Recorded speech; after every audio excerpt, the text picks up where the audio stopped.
Okay, good morning. So this video this morning is gonna show you guys a little service work. I got a service call this morning saying no cool. I showed up. Yeah, the air handler is running. The fan motor on the condenser is running, but no compressor. So now I gotta figure out why the compressor isn't running. Typically, when I get a call like this, the first thing I'll do is to actually check the compressor for overheat. And I like to open it up. I don't like to home it out, use a meter or nothing like that. I pretty much open it up like this.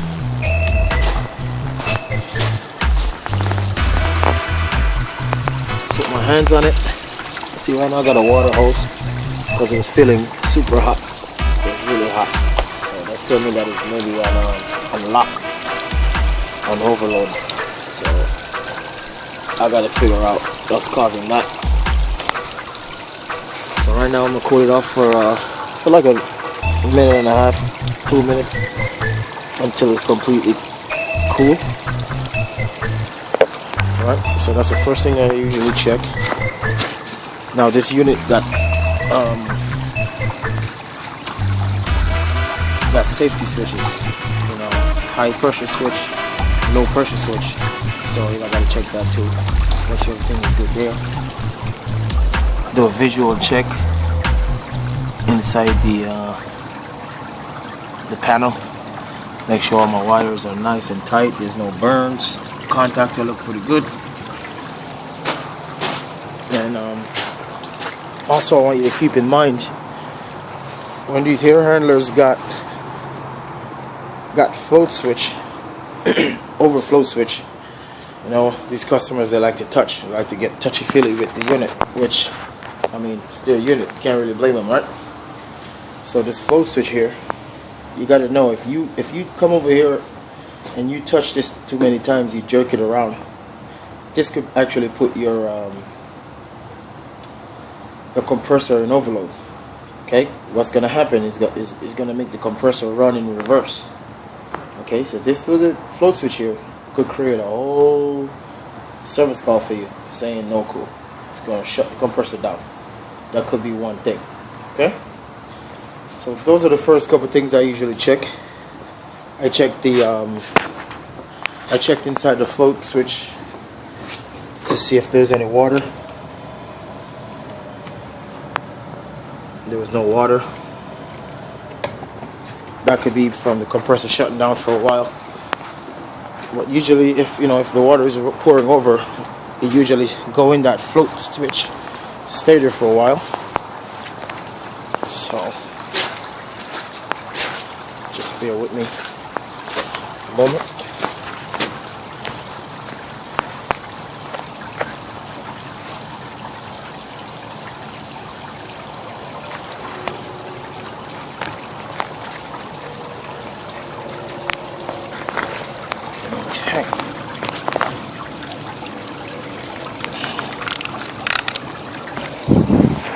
So my compressor should be cool by now.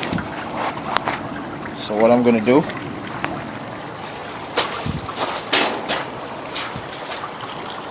I'm going to remove the hose.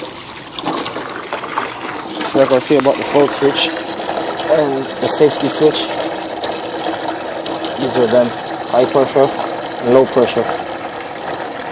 Compressor could also shut down on that.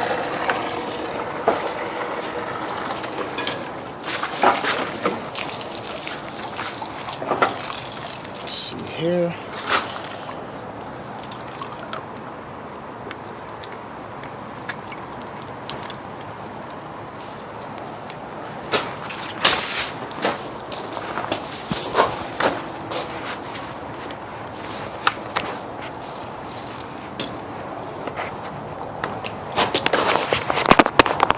Let me tell you something. When you go to people's house, always try to fix things the way you found it, even if the hose wasn't set right when you came.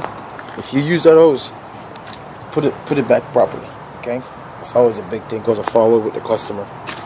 You got to practice good service tech etiquette. Okay, so I'm gonna go ahead and put this cover on back for the fan motor.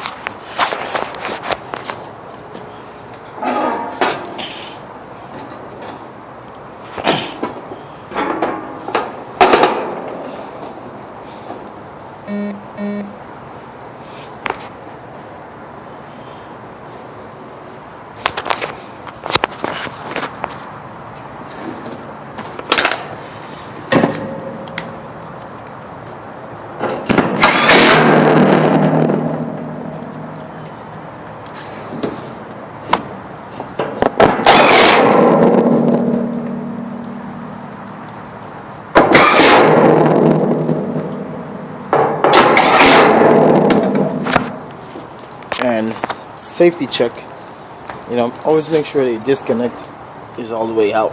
Okay, you don't want to take the fan up and the disconnect not out. Always take the disconnect and check for power. Okay, now I'm gonna put my gauges on, see how the freon is.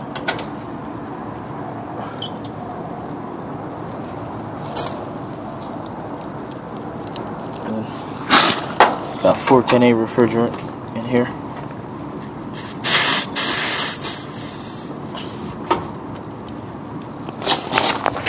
Looks pretty good. You see on my gauges, if it's anywhere above 200, that's telling me off rip that is not enough to shut the unit down. It's enough pressure in there. So now I'm going to do the test. I'm going to get my meter ready, my fuel piece. And by the way, fuel piece, best meter you could buy. Leak detector and voltmeter. Okay.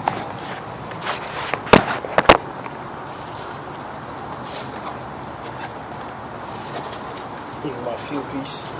See? Everything I use is fuel piece. It's my temperature reader, my thermometer.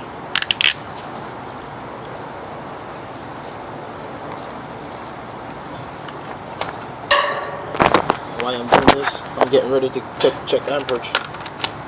So I'm just gonna set this up.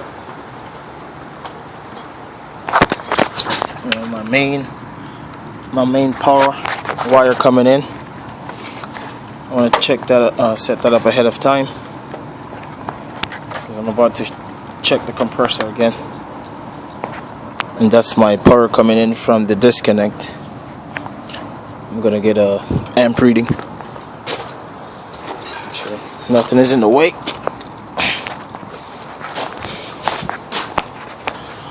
I'm gonna put my disconnect back in.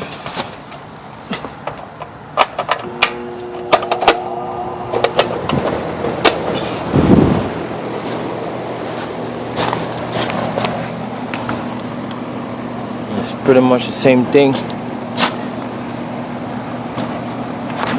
Not getting anything. So something else is wrong. I'm going to have to check a capacitor. So I'm going to pull my disconnect out again.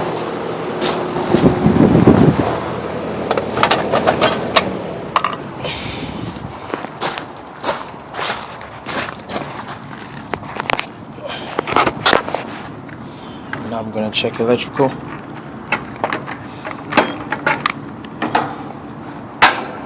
Like I said, see my fuel piece.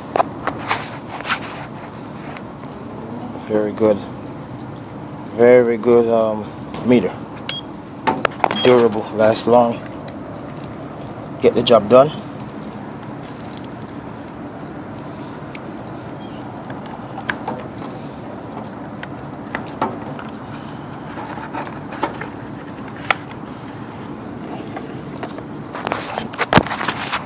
And also very important on these caps, when you're checking these caps, you gotta be careful and always mark where you take them from. Okay, especially if it's like a plus, like a 45 plus 5. Make sure you mark. You never can be too careful. Okay, and always discharge your capacitor. Okay, you touch it, you might die. Okay, so you gotta be careful with that. So I'm going to show you how to take the wires off safely and discharge it.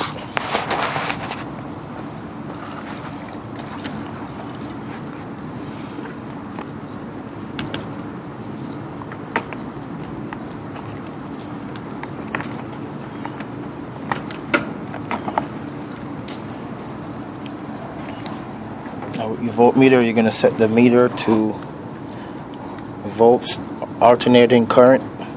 Alright, I'm just going to put the leads on top.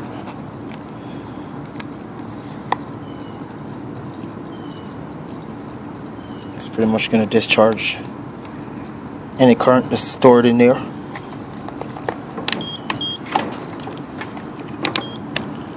Then you're going to set your voltmeter to MFD, meaning microfarads. Okay, that's how you're going to check your capacitor. You got to check the capacitor and see if it's still valued at 45. You see it says 45 MFD plus 5 minus 5. That's what you got to check for.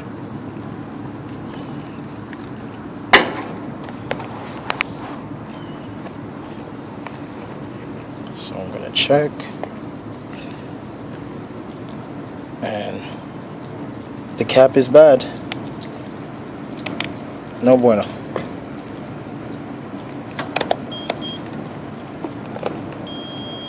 Double checking my meter.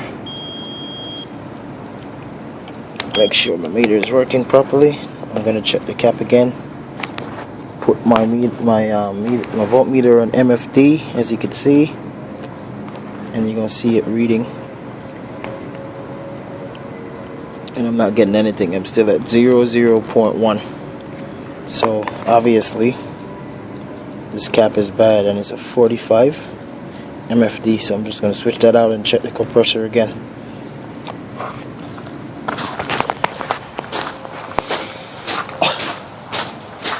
So just bear with me. Typically, on a compressor job, I usually check the cap ahead of time too, but because I'm doing this video, I want to walk you guys through a couple things. Like I said, I don't want you to jump to checking, stuff like that. I like to check the compressor, make sure the compressor is not too hot, which it was a little bit hot. So, I want to check the float switch, kind of walk you through things that you should be looking for.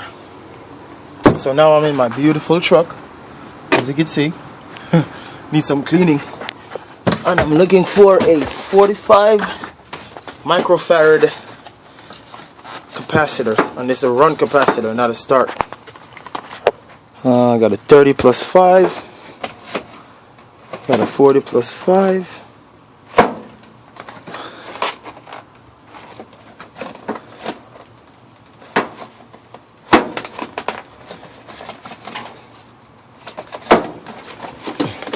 and remember, in the capacitor it was saying 45 plus or minus 5. So keep in mind, on a capacitor you could go plus or minus 5 of the rating. Now I recommend you always go above, not below. That's just always my rule of thumb. And my big bro, he's been in this business for a while. Shout out to Mr. Mark Baker. That's the guy that always tell me, never go below. Always stay above, And I'm having a problem finding a 45.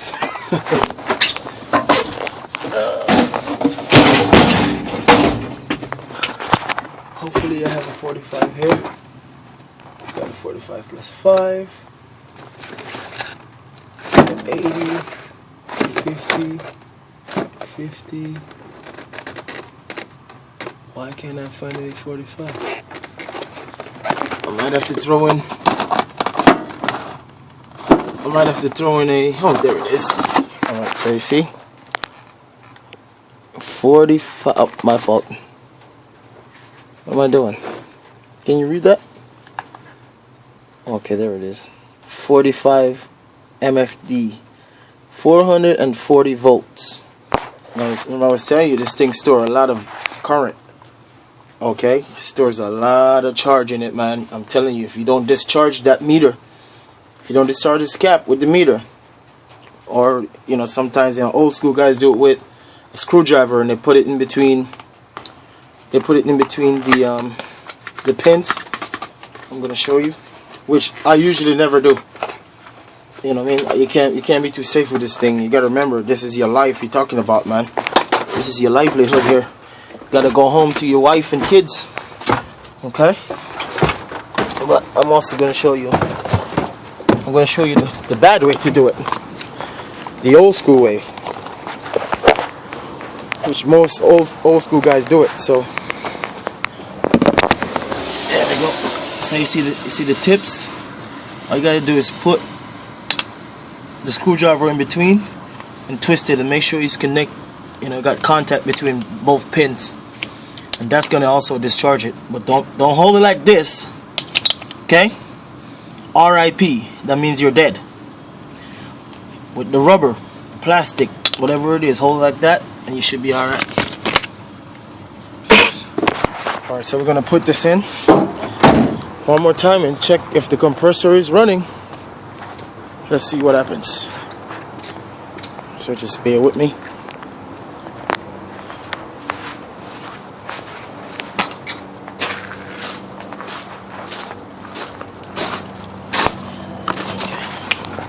And I'm gonna check this again so you can see what I was talking about as far as the MFD on it. Can you read it? Can you see it said blank right now because it's off. Alright, see it said 001. That's where it is because it's not reading any capacitance. So now I'm going to read the brand new one and see what happens. See that? See the numbers going up. It's on MFD and I'm reading the capacitor. So I'm going to change that.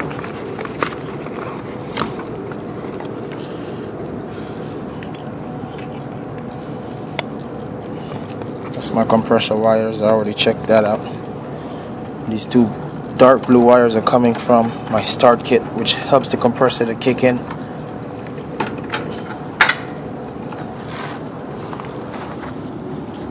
So I'm gonna put all these. That's my common.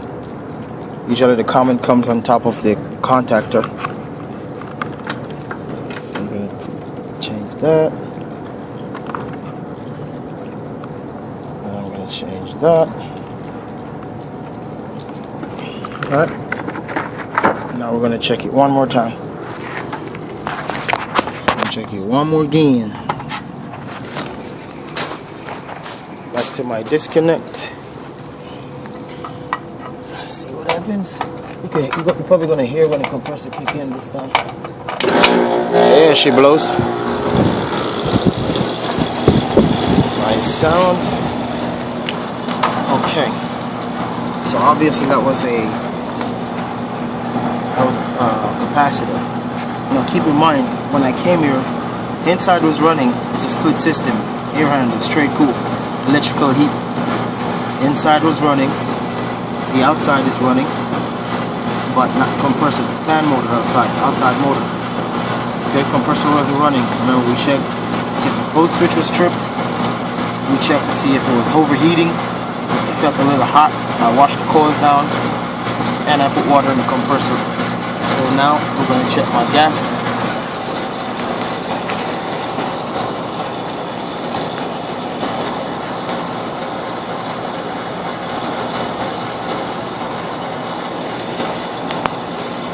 As you can see on my hair, see the pink in the middle? That's 410A, as you know. We like the coils to be at 40 degrees. Right now it's a little bit high because the house temperature is a little high. And this over here, I don't like what's going on. It's bouncing all over the place. I don't like that. So I'm just going to keep an eye on that. So got a sight glass here. Looks pretty clear, no bubbles. And a sight glass, if you see bubbles, that means you're under charge maybe. Or you got non-condensables in the unit, moisture or air, whatever it is. So now I'm going to check my amps. And when checking your amps, always refer to your plate on the unit. You got to check for the amps. See compressor. Run load amperage is 21. Got to check power supply 208, 230. It's a TXV. And your fan motor is 1.3 amps. So I'm going to make sure all that is amping out right. With my beautiful field piece that I've had for almost 2 years now. great condition. Change the batteries maybe twice on it. Okay, so bear with me. I'm gonna get amperage and voltage.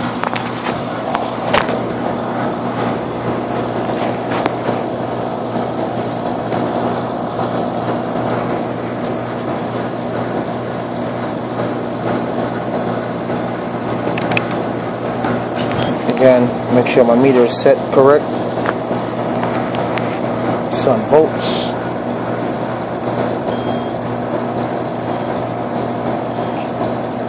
.244, that's good.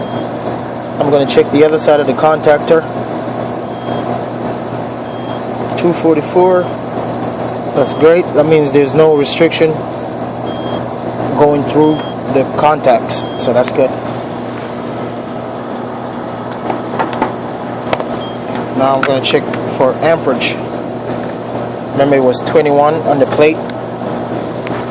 Typically it's like half of it. So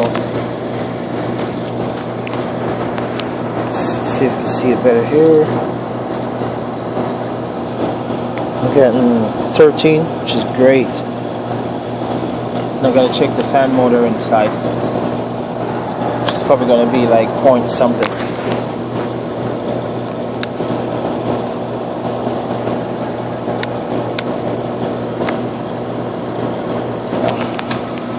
.3, actually no, 0.6, so that's good too. Alright, so everything looks good. Compressor is running, charge looks great, amps looks good, voltage is good. So that's it. We found a problem. We got a bad capacitor. So now I gotta get a price. Gotta get a price for the customer, and I'm also gonna suggest the customer get a maintenance agreement, because by the looks of the unit, I could tell that they probably haven't had a maintenance done on it in a while. A lot of mildew and mold on the cabinet. So yeah, man, thank you guys for watching. You know, if you find this video informative, click like, okay, and subscribe, and share, even share if you have to. And I'll be making a lot more videos doing my service calls, because, you know, me coming up in the service industry with air conditioning, you know, I had a hard time, you know, finding out things, and I want to make it a little bit easier for you guys, especially you guys just coming into the field. You know, I got like 15 years experience doing between service, install, duct work, new construction, you know, all that stuff. So make sure you subscribe, because I'm gonna have a lot more videos coming up. Alright, man, you guys take it easy and stay safe out there, okay?